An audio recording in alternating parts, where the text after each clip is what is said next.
Greetings and salutations, creature lovers. This is Mr. Venom welcoming you to No More Room in Hell presents Creature Comforts, episode number 43. Before we introduce this month's movie, let's go ahead and introduce my cohorts. Coming to us from the main show, No More Room in Hell, and the picker of this month's movie, it is Mr. Derek B. How you doing, Derek?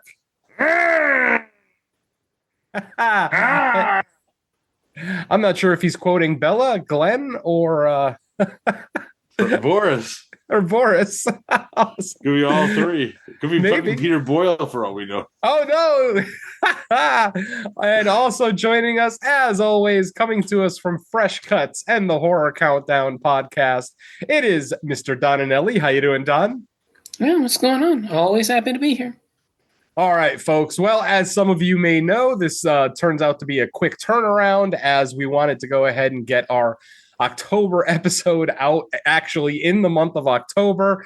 Again, apologies for the last two episodes that have come out late, but we are back on track. Everything is finally normal in Creature Comforts land. And this month, we will be talking about a very special Universal monster movie, but I'm going to let the man who picked this month's movie go ahead and introduce it. So, Derek, go ahead and let the people know what we're talking about.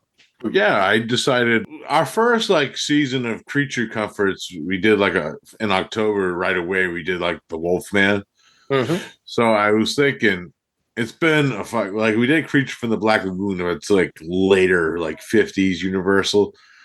I kind of wanted to get back into that early feel of Universal with another movie. And, thinking about it, this is kind of a sequel to the Wolfman, more say than a Frankenstein movie. So I thought, hey, this movie is an hour long, hour and 13 minutes. This is a good, quick around movie, especially in that pinch that we were in.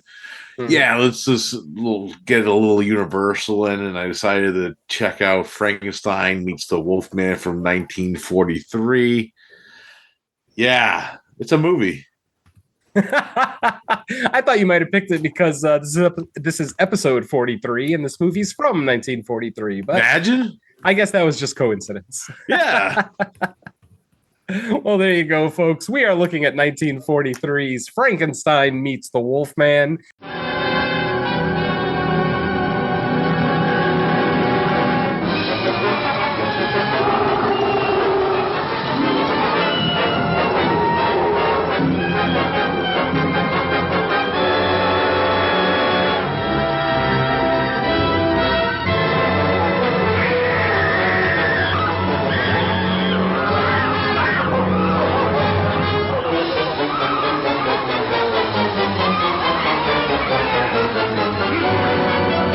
He doesn't understand. There's a curse upon me. I change into a wolf.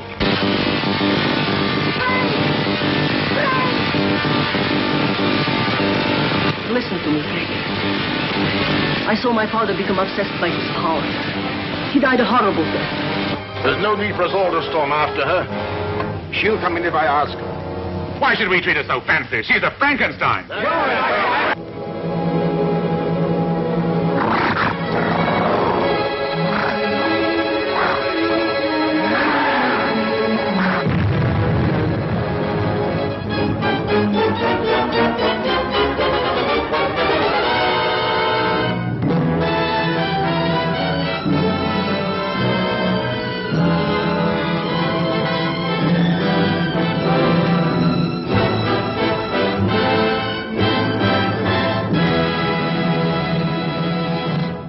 This one is coming to us, as we've already said, from 1943. As Derek mentioned, it is an hour and 13 minutes long.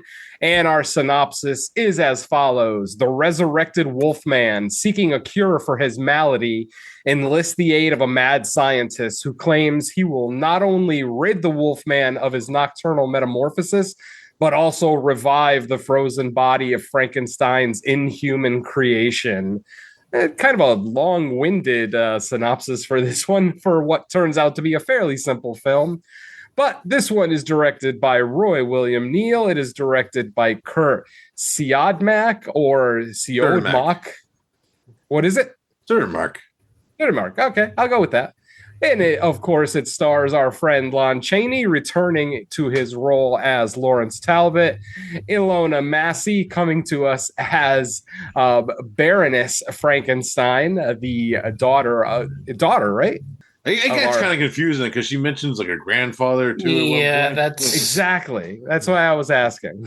Yeah, I was gonna mention that. Yeah, her relationship to the family is kind of a little up in the air. Mm-hmm.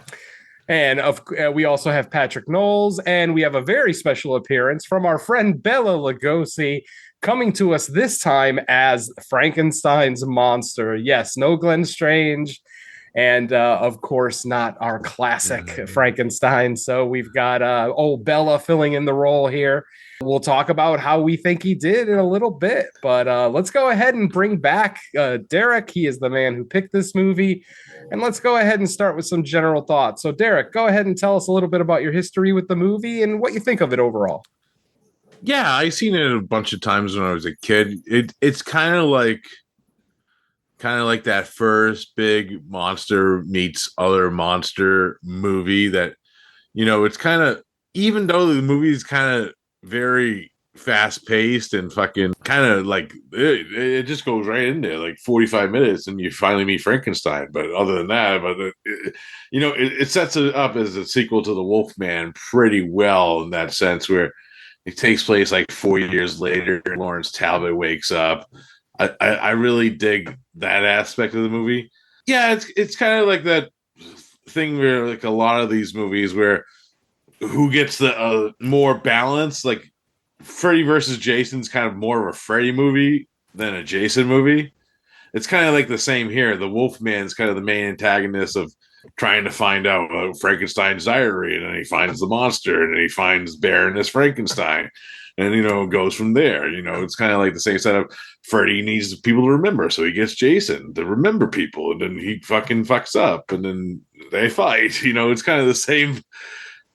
Without this movie, we wouldn't have like King Kong versus Godzilla. We wouldn't have Freddy versus Jason. To be fair, my fucking general thoughts of this movie, the vastly superior Abbott and Costello Me Frankenstein, which is a better movie in my opinion than this one. I still dig it for what it is. It sets up like that Wolfman mythology, brings back some characters from the Wolfman, like the Gypsy and Lon Chaney.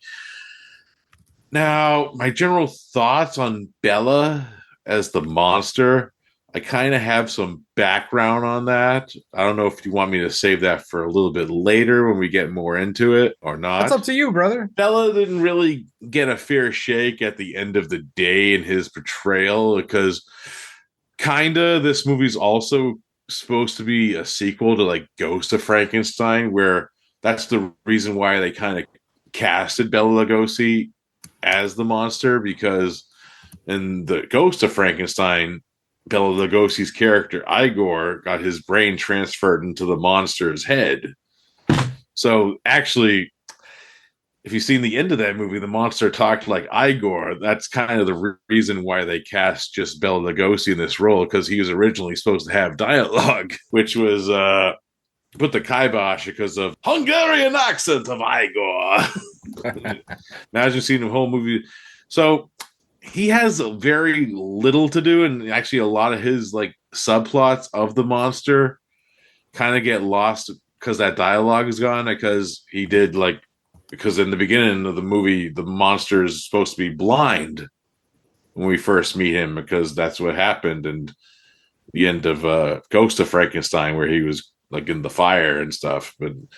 And that's actually some dialogue that was lost, where the monster is like, he can't see because he's blind. That's the why he's just wandering the streets. It kind of makes more sense if you know that little backstory of how the monster is acting the way he is earlier in the movie, or when he's introduced, I should say. Other than that, like, yeah, and plus a lot of the end battle is actually two stuntmen. Like Eddie Parker was the Wolfman, who actually played in Tarantula, he was the mutated Mongoloid man at the beginning of Tarantula.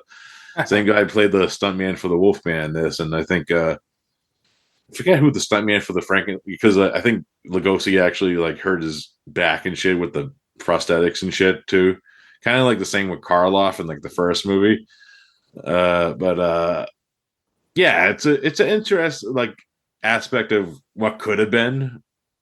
I've been interested in, hey, maybe what would if the monster could talk? That'd been kind of cool. And instead of like those lingering shots of like him and Lon Chaney, like Chaney's doing a lot of the talking, but yeah.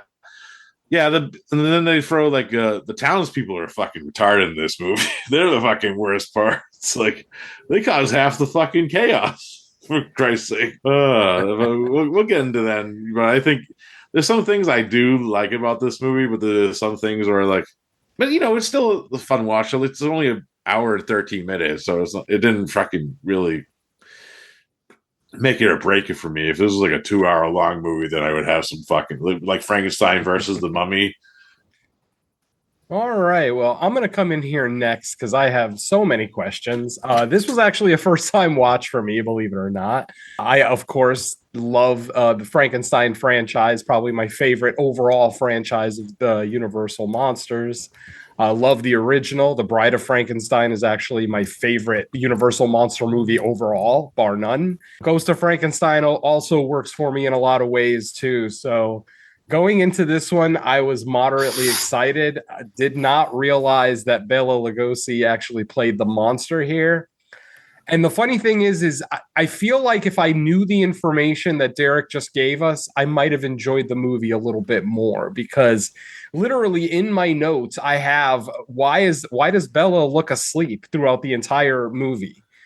But obviously, since the original script called for the monster to be blind, that totally makes sense that Bella barely opens his eyes this movie. It just makes total sense. Yeah. And like I said, if I knew that going into it, maybe, I would have been I still am going to be a little bit more forgiving of the movie. Obviously, script changes happen, and sometimes they happen after scenes have been shot. So I understand that, yeah, sometimes it doesn't look quite perfect, but what are you going to do?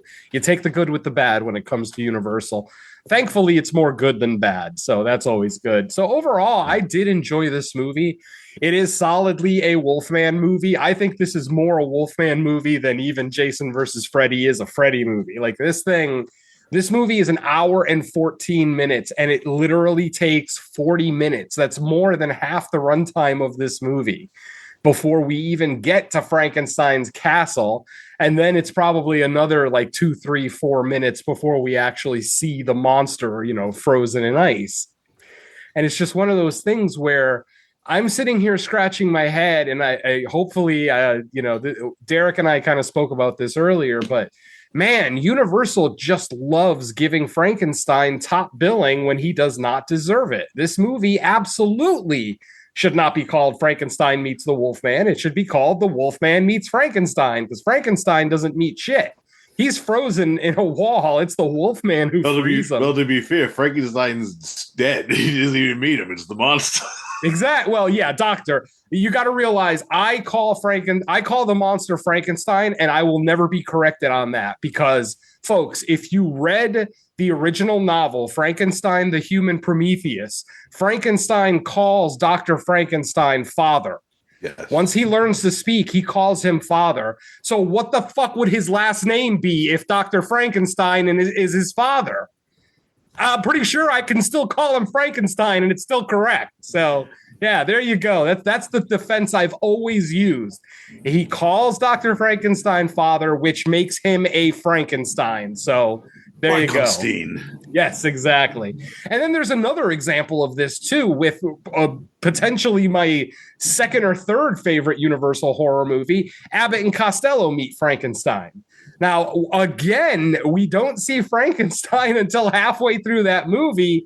And again, Lawrence Talbot gets hosed. He should have gotten top billing. That movie 100% should have been called Abbott and Costello Meet the Wolfman, because they actually do meet the Wolfman. Frankenstein, they just kind of run into and get freaked out when they see him behind that wall there. But it's like, yeah, he's like fucking Bane and Batman and Robin, the Dracula. Yeah, I just don't understand why. I mean, obviously, if Frankenstein is their most marketable and profitable Universal monster, then I guess from a business standpoint, I get it. But obviously, 50, 60, 70 years later, we're watching these movies and I'm just scratching my head as to why Frankenstein keeps getting top billing in these movies. Oh, especially in House of Frankenstein, where he's only in it for like 5 minutes. Yeah. And like I said, in this movie, it's just egregious because he doesn't show up until halfway into the movie. And then once he does show up, he doesn't really do anything. Like, he's barely a plot device in this movie. Obviously, the townsfolk are, pissed off that he's been revived, blah, blah, blah. But it just felt like this literally could have just been called The Wolfman Part 2, and it would have been just as serviceable without having to add especially a Frankenstein that we don't love. Look, listen, folks, I love Bela Lugosi. 100% greatest Dracula that's ever lived. I don't care. But this role just, wow. Like I said, I understand because of the writing and because of how Ghost of Frankenstein ended, why he was the obvious choice to be Frankenstein here, but god damn it. It's just, was Glenn Strange on vacation or something? Like, come on now. It felt so egregious. So I'll leave it at that. If anybody does have any insight as to why the hell Universal loves Frankenstein so much, like I said, if it's just the marketability of it, then I totally understand. That's fine. But man, and this still isn't the only example. As Derek said, I mean, we've got multiple examples of Frankenstein getting top billing in movies that he's barely in. So I don't get it, but whatever. Let's get back to the movie. Anyway, I did enjoy the movie because I love the Wolfman. I love the basic story of the Wolfman. I love how the Wolfman is a sympathetic character. Lawrence Talbot doesn't want to be the Wolfman and he doesn't want to kill people. He just wants to die. And unfortunately, he can't. He's like that emo vampire that just can't seem to bring himself to, just die. That makes him a sympathetic character, like I already said. This is one of Lon Chaney's best performances. I love this performance from Lon. I mean, that's the saving grace of this movie, is to see Lon Chaney again wrestling with those demons of, I don't want to do this, but I can't die either. I mean, our movie opens and he's been dead, quote unquote, for 4 years. But some genius decided to bury him with a bunch of wolfsbane. And so as soon as grave robbers open his casket, the shit hits the fan. And it's like, okay. I mean, you got to set up the movie. I understand that. But man, sometimes you got to question the intelligence of certain, villagers and the choices that they made. On top of the fact that if Lawrence Talbot was a monster when he was killed, why not cremate him? Like, just be done with it completely and just cremate him, spread his ashes, and just be done with it. Then there's no resurrection. I understand a vampire could potentially come back from that, but, a wolfman isn't. So I don't know. There's ways of getting around this situation that maybe even in 1943, and obviously the movie takes place much earlier than 1943, I just wish that sometimes these people would get, especially because this is now the second, third, fourth time that these villagers have had to deal with Frankenstein's monster. It's like, and not just Frankenstein. Obviously, the original point was the Wolfman, but like the gypsies, when Talbot was first killed, those gypsies should have known. Oh, he ain't dead. He's going to come back later. So why not torch him? Why not just cremate him? So again, but like I said, back to the movie. Overall, I did enjoy it. Like Derek said, it's an hour and 13 minutes. I mean, what's there not to like? It gets right into the werewolf action. You don't have to wait. Literally, the opening scene is the grave robbing scene that pretty much resurrects the Wolfman once again. So again, no waiting. I'm shocked at how many days in a row this town gets a full moon. Once again, I understand it's 1943 audiences and filmmakers probably didn't give their audiences enough credit to know how the cycles of the moon work, but I counted at least 4 nights in a row with a full moon in this movie, which is physically impossible. But again, it's 1943. I guess I'll allow it. I'm still going to laugh about it because it's still funny as hell to me. It's still an entertaining movie. Despite Bella's performance maybe not being what we're used to from our first 2 classic Frankenstein actors, it is still Bella. And it's always great to see Bella, especially, before the heroin took hold. So, there's still, Bella's still in strings. There. Yes, exactly. Bella is still definitely in there. It's not like Bella Lugosi in Plan 9 from Outer Space, where that's basically just the heroine, pretty much just carrying. I like when he gives. I like the scene where he wakes up in the end, where he's like, "Hey," and he smiles like, "Hey." Exactly.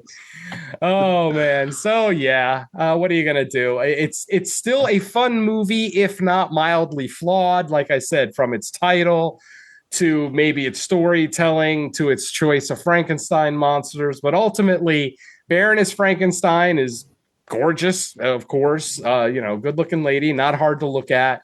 Her story makes sense. It doesn't come off as fake or too contrived by any stretch. Obviously, there's that confusion on whether this is Victor Frankenstein's daughter or granddaughter. It seems like we get 2 different answers within the movie. And then in one of the synopses that I read, it said daughter, but then she mentions grandfather in the movie. So I don't know. Your guess is as good as mine. But ultimately, like I said, because Frankenstein ends up having 15 other children in each movie. Oh, yeah. He has another son. Well, hey, I mean, Victor Frankenstein was a player, so he's going to spread that seed around ultimately.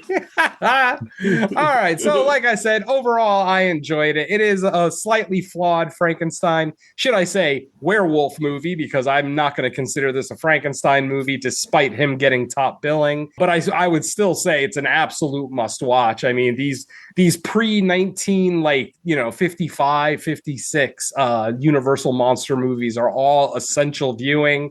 I'm actually upset that it took me this long to watch this one, but it's just one that wasn't always easy to find on streaming. It's not like it's on Netflix or Shudder or anything like that. I ended up having to watch it on the Peacock app, which is an app that I actually forgot I own. So I've been paying for it for months now, and I finally got to use it. So there you go. So let's go ahead and bring Don in here and ask Don, what'd you think of the movie? Is this a first time watch? Give me your thoughts, Don. I've been aware of this one for quite a while. I saw this one probably way back in the early 2000s. So I pretty much went through all the Universal stuff right around that age pretty quickly. So this one was one that I always used to enjoy it, but for some reason this watch, maybe it's just familiarity, but it never really hit the way that it should. I do agree. I like the way that it sets everything up. I like, we're right into the action. We're right in with Larry again. We're following him with the Wolfman. We're following what goes on at the town. Everybody's kind of leery of him. We get, the gradual reveal that Frankenstein may have a cure for everything. We get all the, Frankenstein lore, but yeah, it's just not balanced enough. Like you said, I noticed it where it takes way too long for Frankenstein to come together. Even though the lore works, it's just not long enough to where it really matters. You get way too much time with Larry running around doing his thing.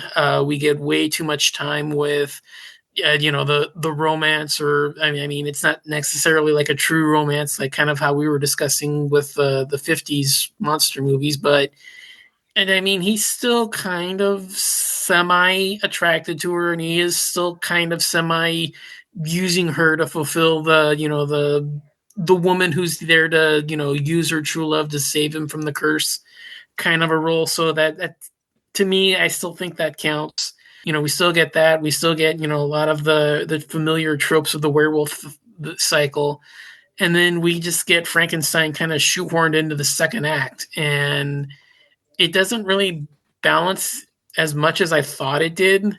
I do like the final fight. I do think it's kind of fun. You get to see the two, scrapping around. The walls come crumbling down, and everything burns to the ground. Kind of a finish that Universal was famous for at that time.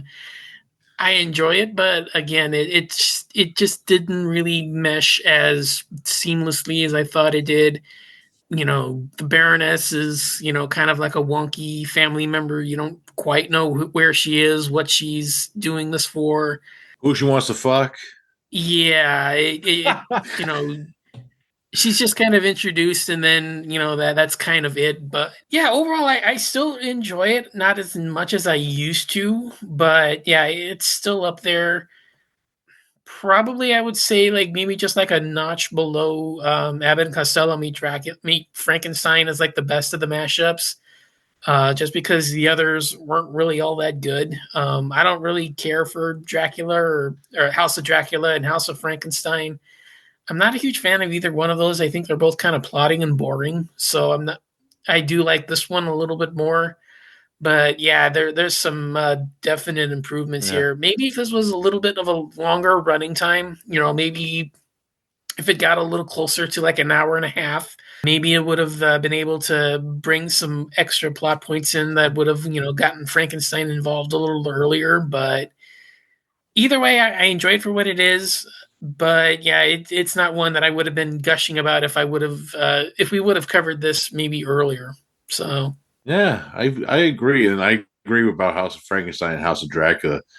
Weirdly enough, I think the Wolfman shit in those movies are the only things I care about in those movies, to be honest with you. Yeah. Yeah, but yeah, Frankenstein meets the Wolfman. I should also note for Universal historical references, was actually the last film of Dwight Frye, who played the original Renfield in Dracula. He was the Hunchback in the original Frankenstein. He's one of the villages in this, and it's kind of cool. Plus, shout out to Lionel Atwell being like the Danny Trejo of the later Frankenstein movies. Plays a different character in each one. His best is still Son of Frankenstein with the fucking one arm. Yeah.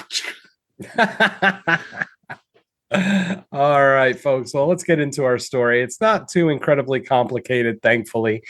It is only a 1 hour and 13-minute runtime, so how complicated could the story really be? Our movie opens up. We are at the Talbot family mausoleum. It looks like we've got a couple of grave robbers coming to open up one of the tombs. And of course, it is our friend Lawrence Talbot that they're looking for because they heard rumors that he was buried with gold and jewelry on and money in his pocket and things like that. So, of course, they break into the mausoleum. They get into the casket, and of course, they fully expect it to just be bones. He's been dead for 4 years at this point, we find out. So they, obviously after 4 years, there isn't really going to be any flesh left on it. It's going to be skin and bones pretty much. But when they open it, we see a fully formed human being covered with a bunch of wolfsbane. And as the legend goes, any man who's been bitten by a wolf, when the full moon shines bright and the wolfbane blooms, they themselves turn into a werewolf. Now, obviously, this wolfsbane that's in the casket is dried out and old, obviously, so it's not like it's blooming. So obviously, that part of the legend doesn't seem to be all that true. All you need is a good full moon, apparently, and our boy wakes up. So yeah, after 4 years of sitting in a casket, he wakes up. He does end up attacking one of the grave robbers. One of them ends up running away after his friend gets grabbed by Talbot. And then we end up seeing the dead body of the second grave robber later on when they go to visit the mausoleum. Now, the next morning, a person is found just unconscious on the street. It is, of course, our friend Lawrence Talbot. He's got a head injury of some kind. It looks like somebody busted him in the head. So, obviously, an injury from the last movie, if you remember correctly. So, he's taken to the hospital.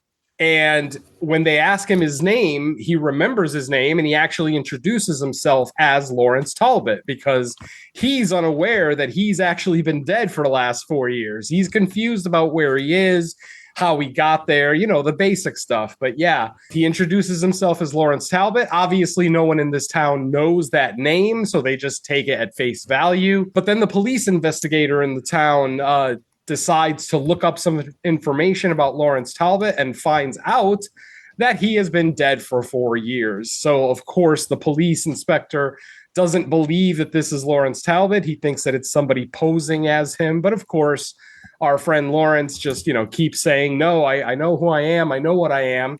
And he even tries to convince the doctor to basically lock him up because he has one of the things I like about this version of the Wolfman is that he remembers the things that he does while he's a wolf. And I always appreciate that because it adds that extra kind of mental struggle to the whole thing. If you don't remember what you did as a wolf, then it's probably not haunting you necessarily. But Lawrence Talbot is absolutely a haunted man. So he's trying to convince the doctor that he's dangerous. Of course, the doctor doesn't believe him. But once the police investigator comes back with the new information that Lawrence Talbot has been dead for 4 years, they end up putting him in a straitjacket because, of course, they think he's mentally incapable of taking care of himself. So he's committed. Instantly, I thought, oh, isn't that adorable? They're putting the Wolfman in a straitjacket. That's definitely going to hold him. Obviously, they don't know he's the Wolfman, but what are you going to do? Of course, he ends up escaping, ends up killing a police officer. The next morning, he is back in his hospital bed with, once again, the memory that, yes, he hurt someone the night before. Obviously, no one believes him, but, again, he gets put in a straitjacket, blah, blah, blah. Of course, he escapes again. This time, the first night he just leaves the hospital because he hasn't been committed yet. The second night he breaks out of his restraints and ends up killing. Was that the police officer? Yeah, right. Yeah, the grave robber was first. The police officer was second. I think the girl. Well, no, that was later. Anyway, the girl comes later when they go to the Frankenstein country. Exactly. So eventually starts looking for Mileva, the gypsy woman from the original, who, of course, told him about the curse and how it was going to work. She's basically the only person in the world that's actually going to believe him when he says that he's dangerous and that he wants to do something about it. She mentions that she might know a doctor that might be able to help him, but doesn't mention the doctor by name. So off we go to this village that's probably about a day's journey away from where they are. When they get there, they find a tavern, and that's when Mileva asks, would you happen to know Dr. Frankenstein? That's the first mention of Dr. Frankenstein in the movie. The shopkeeper, or, the bar keeper, if you will, the guy who manages the place, basically lets them know that Dr. Frankenstein and his creation both died in a fire years ago, so he's gone. Of course, Lawrence, starts to get distressed. He felt like this doctor was going to be his only hope to be able to either get rid of this curse or to find a way to finally end his life, because Lawrence would be just as content to just end his life as find a curse. If it's going to end, the nightmare, then just end it one way or the other. They end up going to the castle anyway, just to kind of explore, see what he can find. While he's before he goes to the castle, he ends up turning into a wolf for the third night in a row. It's a full jumps moon. out of the wagon too. He's like, yeah. Yeah, and I actually like that Talbot has some sense of self-control while he's a wolf, because the gypsy woman tries to chase him and actually is calling to him. Eventually, she does catch up to him and says, "Stop, don't run away." He looks right at her and just runs away. Like he knows that he doesn't want to hurt her. He knows that she's trying to help him. So despite being a wolf man, he still has some of his mental functions left. And I appreciate that. So, because I don't want to watch the gypsy woman get killed. I love her. She's awesome. So, of course, mother. Exactly. And then that night, the daughter of the innkeeper, if you will, ends up getting murdered. The townsfolk start to think that maybe the Frankenstein's monster is back, even though he hasn't been seen for years. But then they realize that the night before, the gypsy woman and the strange man were asking about Dr. Frankenstein. So, of course, they start to suspect that they're a part of it. When he gets to the castle, he finds a person frozen in ice in the wall. I'm not sure if he thinks that's Dr. Frankenstein, but he basically just decides to free whatever is in the ice. As it turns out, it is Frankenstein's monster, played by Bela Lugosi, whose eyes are completely shut. But like I said, after Derek gave us that information earlier, it totally makes sense that Bela almost never opens his eyes in this movie. And what's funny is that right after freeing the monster from the ice, he starts asking the monster questions, and the monster knows exactly what he's asking for. Basically, he's asking for the doctor's notes or like a diary, a journal, something like that. Something that might give Talbot some information on either ending his life or ending this curse somehow. The monster knows instantly where to look. He pulls out a chest. Talbot breaks into the chest, starts pulling everything out of it, but doesn't find what he's looking for. What he does end up finding is a picture of Baroness Frankenstein, played by Ilona Massey. And she's the last surviving member of the Frankenstein family. So Lawrence tries to figure out a way to meet her. He talks to the town mayor. Oh, I think that was the mayor anyway. Some official in the town. Well, the mayor, yeah. Okay. So yeah, he spoke to the mayor, but of course the mayor wasn't about to give this woman's information out, freely. So then basically Talbot says, "Oh, I want to buy Frankenstein. I want to buy the castle and the land." Then the mayor decides, okay, well, let me contact Baroness Elsa. And her name is Elsa, too. Isn't that nice? A nice homage to the Bride of Frankenstein. Anyway. Yeah, Elsa Lanchester, yeah. Damn right. So after the mayor contacts Elsa, she comes back to the town. She has no intention of going back into that castle or stepping foot on that property again. She's only here because the mayor told her that somebody wanted to buy the castle.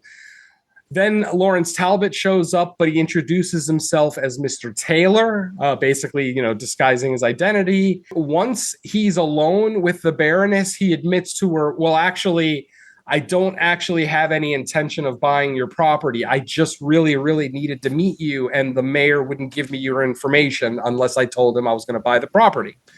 She doesn't seem all that upset about it. She almost seems kind of smitten, like, oh, what a weird way to make someone's acquaintance. She's got away with blondes. Exactly. But her interest is piqued, of course, so she asks what she can do for him. Lawrence lets her know that he's looking for information on his work, on his life's work, his work with life and death, and basically looking for a journal or some kind of work notes that he has. And then Elsa's like, oh, you want his diary, don't you? And, Talbot gets excited because he thinks that she might have it. But as it turns out, she doesn't have anything from Dr. Frankenstein. After the castle burned down, she never visited. She never took anything from the property, and nothing was ever sent to her. So she literally has nothing of her grandfather's. But she says that she might be able to find his notes. Like, she might know where they are, but she doesn't really want to tell him offhand. He's kind of being very standoffish as to why he needs this information. Obviously, he's not just going to bust out with, oh, yeah, I'm a wolf man and I need to die. So they both, the Baroness and Lawrence, end up getting invited to a festival happening in that town.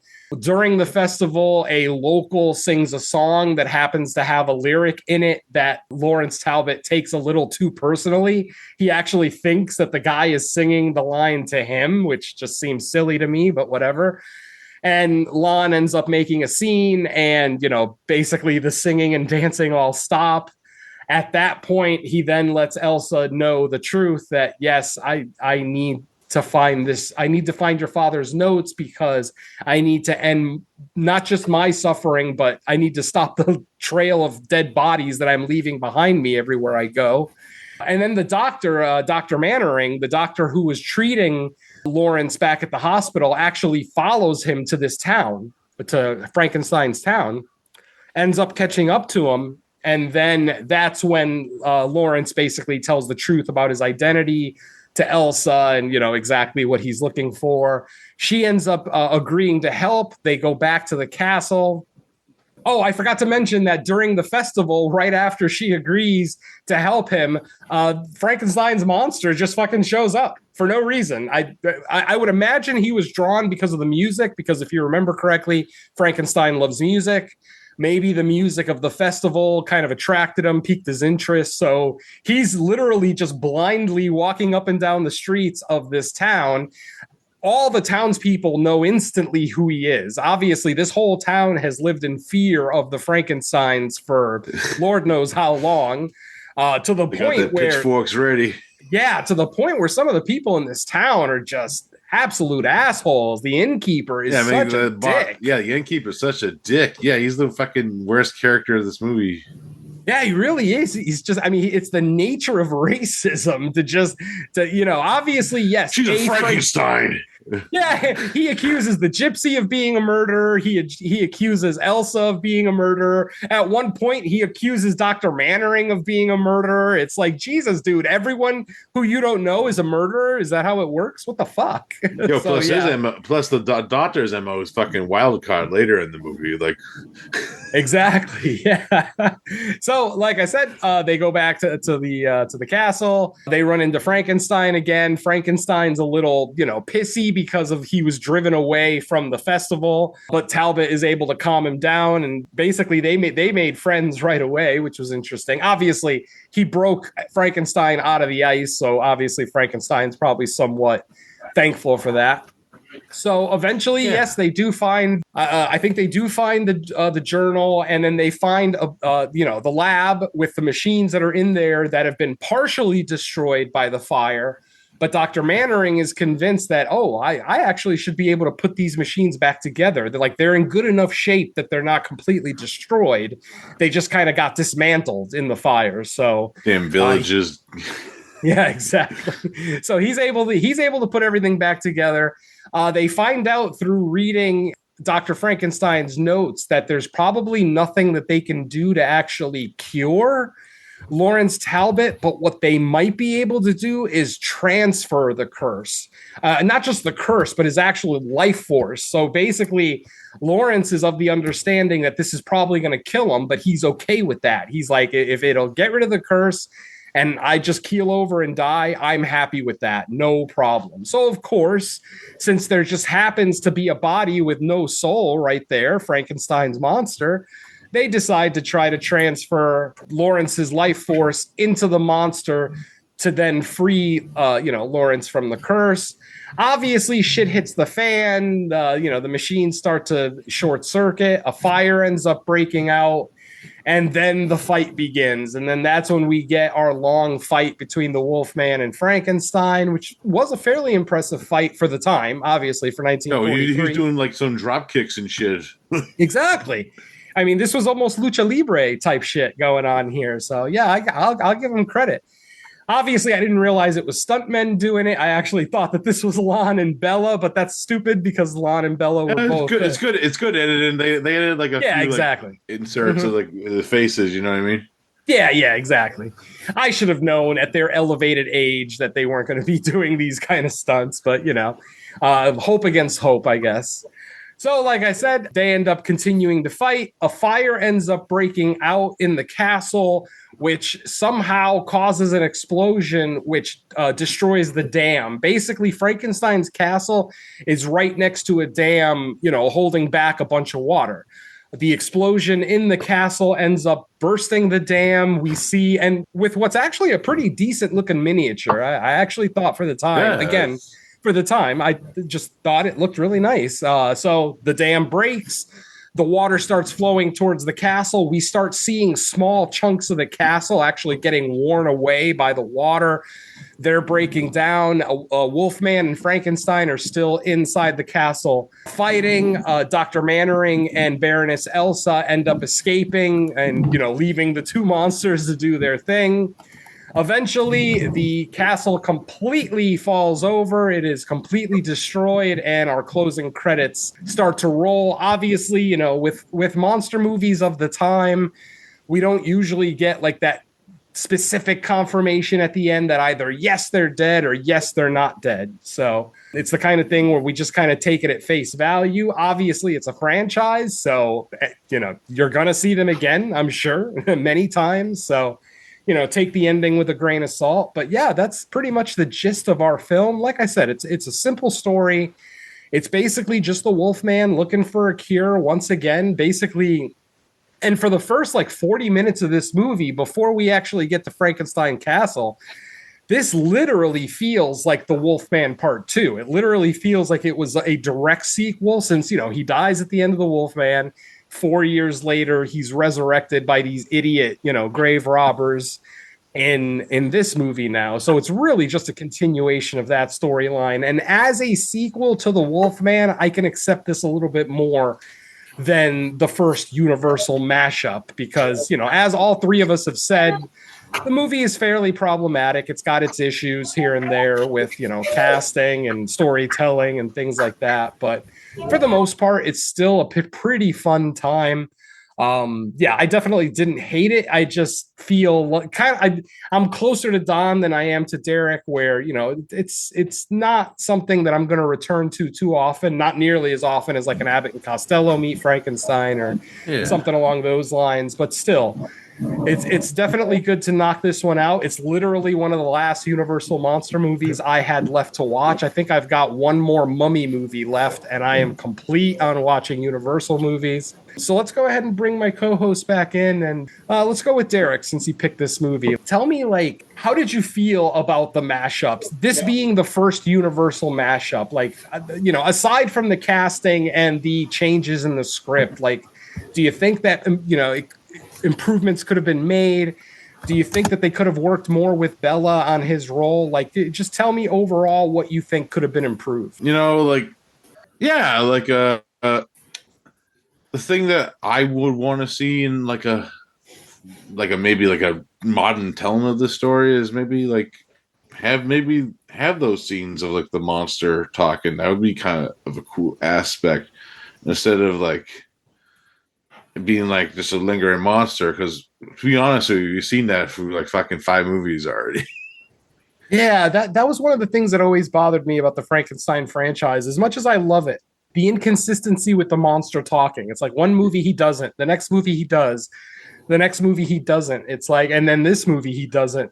It's pick a lane and stick with it, Yeah, I wish there was a little bit more progression of the monster in these movies, which there really isn't, and even in the later ones. My favorite fucking Frankenstein's fucking Monster Squad. I'm not gonna argue with that. Absolutely. Tom Noonan, man, he's the best. That's potentially my favorite creature.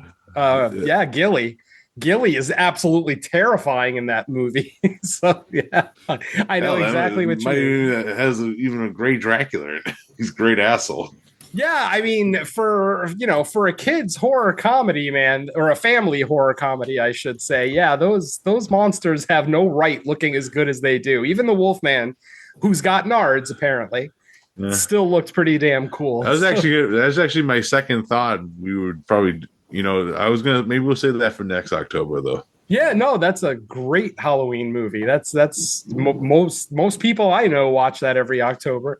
It doesn't fit my theme this year, so I won't be watching it this year, but most years I definitely do. Let's get Don in here. Don, I mean, you kind of talked a lot about the stuff that you didn't like about this movie. Tell me something that you loved about the movie, be it creature design, be it storytelling, be it how good Elsa Frankenstein looks.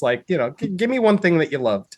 Yeah, again, my big thing for me is the lore surrounding the creatures. I like the way that it kind of builds them up. The first half, like I said, is all about the direct sequel to the Wolfman, and you get a lot of the characters returning. You get a lot of the same. The story kind of follows what you would expect it to be if it is him resurrected and him coming back and him being like, okay, well, I came back, but I'm still a wolf man. What do I do now? And it comes back to, oh, well, I've got to talk to the woman that helped me the first time.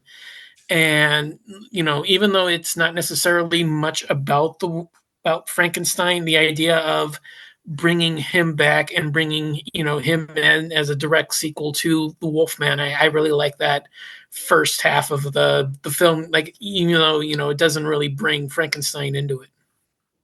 Yeah. No, I hear that. Absolutely. One thing that I really liked about this movie is how much better the transformations have gotten. That first werewolf transformation in this one looks damn good. It's probably one of the best ones I've seen. Now, granted, I haven't seen Werewolf of London in a very long time. I don't even remember if that one has a transformation or not. But I think there's a scene where he walks behind pillars. Yeah. Like he's at like a train station, and he walks behind a pillar and he looks a little bit wolfish, and then he walks behind another one and he looks even more wolfish, and then he walks behind another one and he looks even more Yeah, at one point, like that. at like midway point, he looks like Frederick Marsh and fucking Jekyll and Hyde. Yeah. What's funny too that you mentioned Jekyll and Hyde. The title card for this movie would have fit a Jekyll and Hyde movie way The guy more. who drew up in the potion. Yeah, like why was that the beginning? I did not get that at all. I actually thought maybe that was the title card for a Jekyll and Hyde movie that they never made, and they're just like, use it for Frankenstein. That's fine. Like I couldn't get over it. But yeah, like I said, the transformation, that first transformation, not the second one in the park. The second one in the park leaves a little to be desired, but that first one, the one in the hospital bed, like I was very impressed with how good that looked. You didn't see the cut as clearly as you have in past transformations. So yeah, kudos there. I'll definitely give the effects team their credit. Plus, it was just awesome hearing like the Wolfman music with the Frankenstein music together. Yeah. It's funny, man.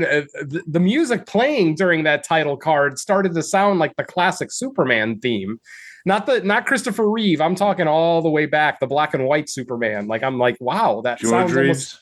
Yeah. Thank you. I could not get over how much it sounded like Superman to me. I mean, and maybe it's because I recently saw an old one of those old George Reeves Superman ones where he's talking about war bonds.